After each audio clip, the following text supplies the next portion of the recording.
Good morning to all students।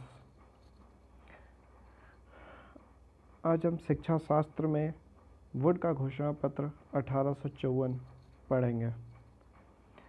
Would का घोषणा पत्र 1854 भारतीय शिक्षा के इतिहास में सन 1833 से 1853 की अवधि को पाश्चात्य शिक्षा की अवधि कहा जाता है। सन 1853 में ईस्ट इंडिया कंपनी के आज्ञा पत्र के पुनरावर्तन के तहत भारतीय शिक्षा की समस्याओं का समाधान किया जाना अनिवार्य था। सर चार्ल्स वुड कंपनी के बोर्ड ऑफ कंट्रोल के सभापति थे। यानी कि जो चार्ल्स वुड थे बोर्ड ऑफ कंट्रोल के सभापति थे और उन्होंने 1854 को एक आदेश पत्र में भारतीय शिक्षा नीति पर प्रकाश डाला। अतः आदेश पत्र का उसी के नाम से यानी कि वुड का घोषणा पत्र कहा जाता है। वुड का घोषणा पत्र में दिए गए सुझाव, इसमें सबसे पहला सुझाव था आदेश पत्र में यह स्वीकार किया गया कि भारत में शिक्षा प्रसार करने का उत्तरदायित्व कंपनी पर है। यानी कि वुड के घोषणा पत्र के अनुसार शिक्षा का प्रचार प्रसार करना, जो प्रसार का जो उत्तरदायित्व था वो कंपनी पे था, कोई भी ऐसी सरकार पर नहीं था। ठीक है, जो भी प्रसार करना था वो सिर्फ कंपनी पे था।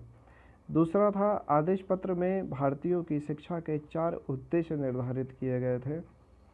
पहला उद्देश्य था भारतीयों में शिक्षा का प्रसार करके उनकी मानसिक और चारित्रिक उन्नति करना।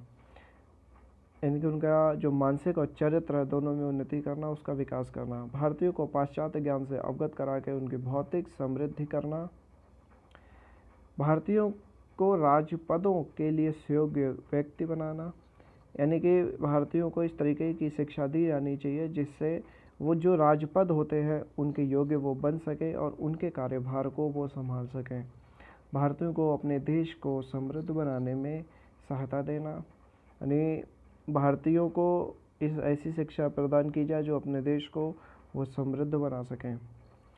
तीसरा था पॉइंट इनका, आदेश पत्र में अंग्रेजी और देशी भाषाओं दोनों को शिक्षा का माध्यम निश्चित किया गया। पहले लोगों ने अंग्रेजी को माध्यम बनाया था, लेकिन उसके बाद में अंग्रेजी के साथ साथ देशी भाषाओं को यानी कि देश में चलने वाली विभिन्न भाषा जैसे हिंदी को उन्होंने माध्यम बनाया। यानी कि जो जहाँ का है, जिस क्षेत्र में है, वहाँ को उस क्षेत्र की भाषा को शिक्षा का माध्यम बना दिया।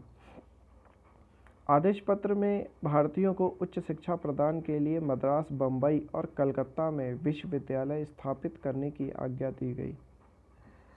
आदेश पत्र में यह निर्णय लिया गया कि संपूर्ण भारत में क्रमबद्ध शिक्षा संस्थाओं की योजना को क्रियान्वित किया जाए।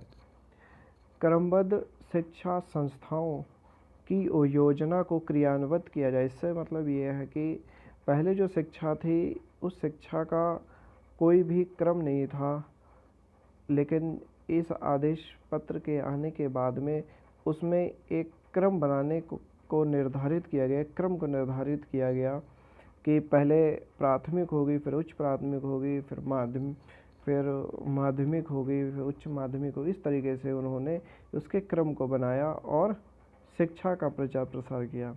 आदेश पत्र में जनसाधारण की शिक्षा की सिफारिश की गई। जनसाधारण से मतलब सभी के लिए शिक्षा की सिफारिश की गई, जिसके अंतर्गत सरकार प्राथमिक शिक्षा पर अधिक धन व्यय कर प्रत्येक जिले में स्कूलों की स्थापना करे, देशी विद्यालयों का सुधार करे, मेधावी और निर्धन छात्रों के लिए छात्रवृत्ति दे, जिससे उनको निम्नतम स्तर से उच्चतम स्तर तक शिक्षा प्राप्त करने में सुविधा मिले। आदेश पत्र में भवन निर्माण, छात्रवृत्तियों, पुस्तकालयों, प्रयोगशालाओं, अध्यापकों के वेतन आदि के लिए सहायता अनुदान प्रणाली की व्यवस्था की गई। यानी कि सहायता अनुदान प्रणाली की व्यवस्था की, जिसके अंतर्गत भवन निर्माण, बिल्डिंग का बनाना, उसके लिए जो भी धन व्यय होता है वो देना, छात्रवृत्तियाँ प्रदान करना, पुस्तकालय प्रयोगशालाओं को मेंटेन करना, उनको बनाना, उसके लिए जो भी आवश्यक चीज़ें हैं उनके लिए धन यानी उसके लिए अनुदान की व्यवस्था करना सहायता अनुदान प्रणाली का कार्य था। और साथ ही अध्यापकों के वेतन के लिए भी सहायता अनुदान प्रणाली ने व्यवस्था की थी। आदेश पत्र में अध्यापकों के प्रशिक्षण के लिए विभिन्न प्रकार के प्रशिक्षण संस्थाओं की स्थापना पर बल दिया गया। यानी अध्यापकों के प्रशिक्षण के लिए प्रशिक्षण संस्थाओं को बनाने पर बल दिया, उनकी स्थापनाएं की गई। व्यावसायिक शिक्षा पर जोर देते हुए आदेश पत्र में कहा गया कि भारत में ऐसे स्कूलों और कॉलेजों की स्थापना की जाए जिनमें छात्रों को विभिन्न व्यवसायों की शिक्षा की सुविधा मिल सके। भारत में ऐसे स्कूल और कॉलेजों की स्थापना की जाए जिसमें अनेकों प्रकार के यानी अलग अलग तरीके के व्यवसायिक की शिक्षा हो और उनको छात्रों को हर प्रकार की शिक्षा के साथ साथ उन्हें सुविधाएं प्राप्त हों जिससे कि व्यावसायिक शिक्षा अच्छी हो सके।